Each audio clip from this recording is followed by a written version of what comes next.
Louvado seja nosso Senhor Jesus Cristo. Que alegria estarmos reunidos para iniciarmos o nosso retiro na Eucaristia. A liturgia que nós celebramos hoje é uma importante solenidade dentro do ano litúrgico, a solenidade de Corpus Christi. A Igreja celebra o corpo e o sangue de Jesus porque essa solenidade nos recorda um mistério fundamental da nossa fé. Jesus entregou o seu corpo, Jesus entregou o seu sangue. Nós aqui não estamos nos recordando de um sinal que Jesus realizou. Nós estamos celebrando aquilo que aconteceu no Gólgota. Nós estamos celebrando um momento central da nossa vida.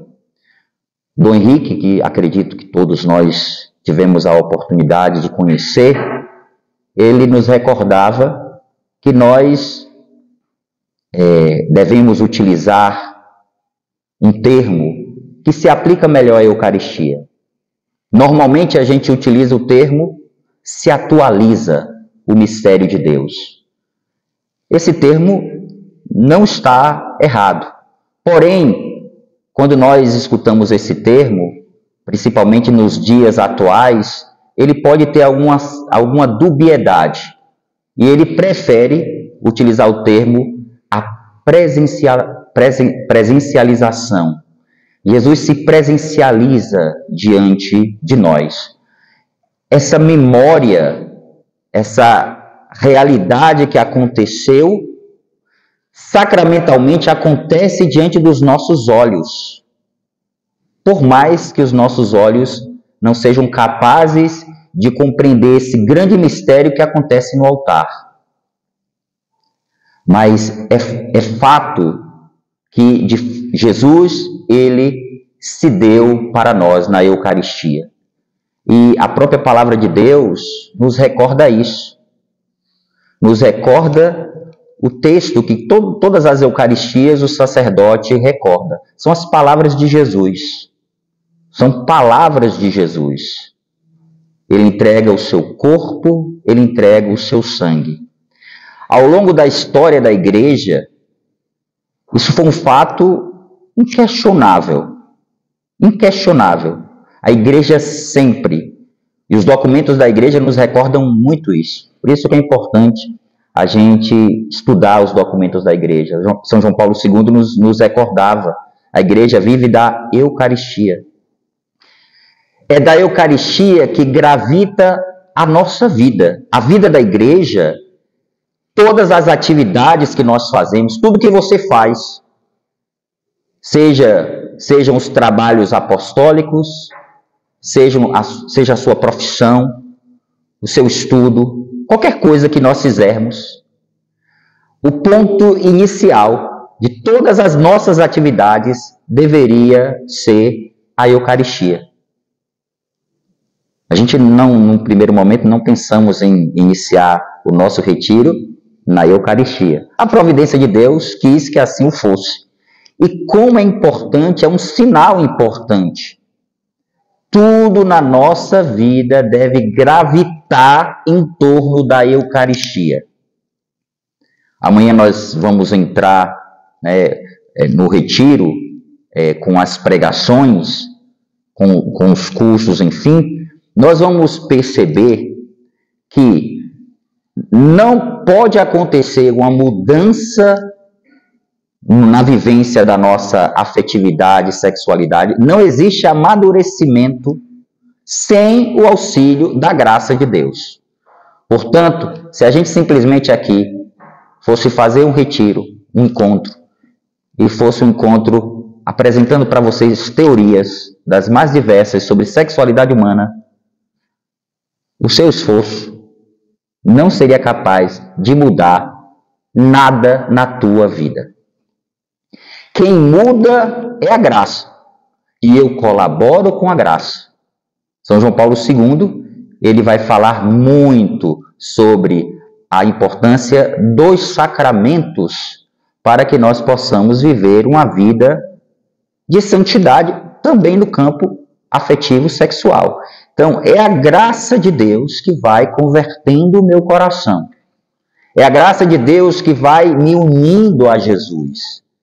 Porque quando eu recebo, vocês sabem muito bem disso, a Eucaristia, quando você recebe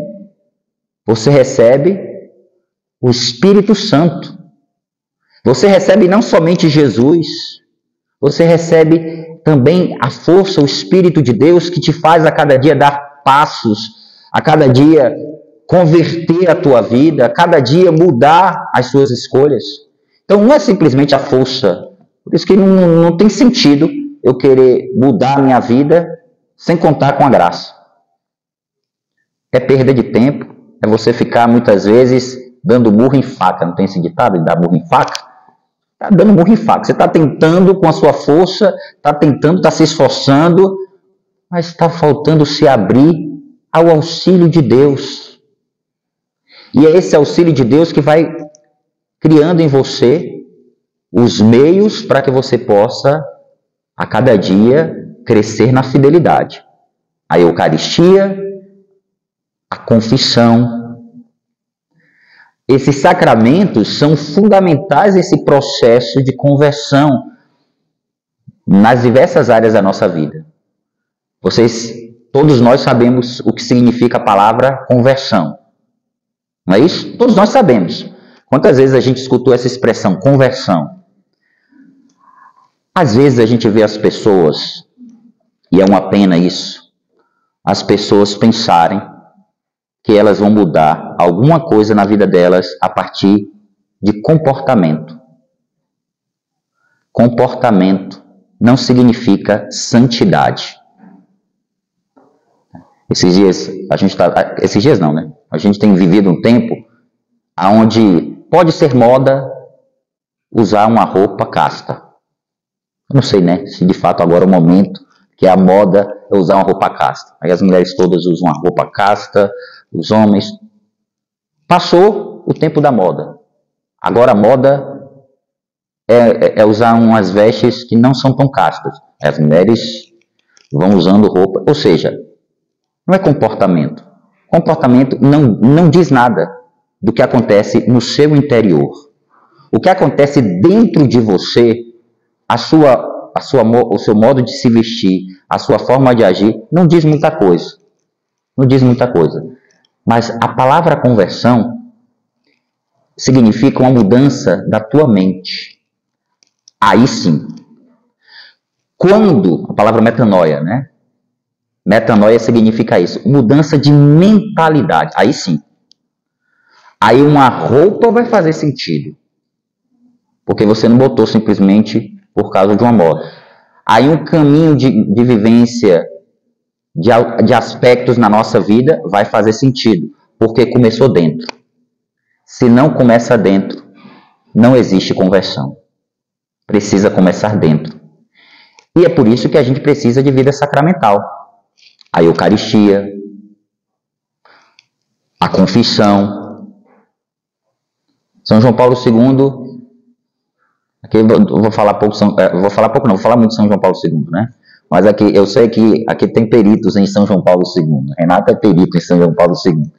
Quantas vezes São João Paulo II confessava durante o mês?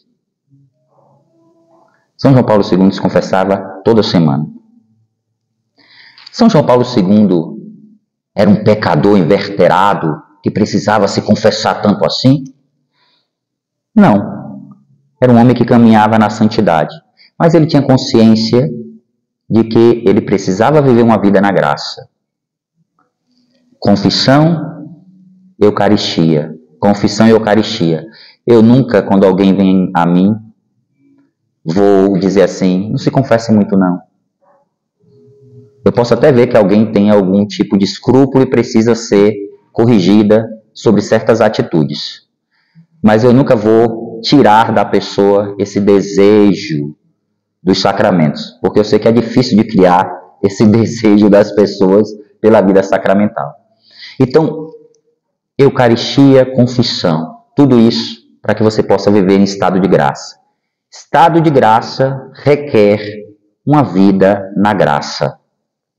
Por isso, queridos irmãos, celebrando o Corpus Christi, nós recebemos uma grande graça em cada Eucaristia. Por isso, não se esqueça disso. Gravitar a sua vida em torno da Eucaristia. Adorar Jesus. E também, a cada dia se confessar a cada momento que se faz necessário. Nós, membros da comunidade, temos o hábito de confessar mensalmente. Quando se faz necessário se confessar para estar em estado de graça para recebermos os sacramentos. E, claro, toda a vida espiritual necessária para a nossa caminhada. Vamos pedir ao Senhor que Ele nos dê essa graça nesse retiro. Esse retiro vai nos ajudar e muito nesse caminho de conversão. Nós sabemos muito que as pessoas se ferem profundamente nesse campo da afetividade. E como se faz muito necessário a gente, talvez muitos anos vividos distantes de Deus, criou feridas muito profundas em nosso coração. É preciso que a gente também se exponha à graça de Deus para que essas feridas possam ser curadas, transformadas e assim possamos dar um grande testemunho de santidade para o mundo. O mundo precisa, o mundo deseja encontrar cristãos que sejam autênticos. E esse é o desejo do nosso coração, em tudo fazermos a vontade de Deus. Louvado seja nosso Senhor Jesus Cristo. Vamos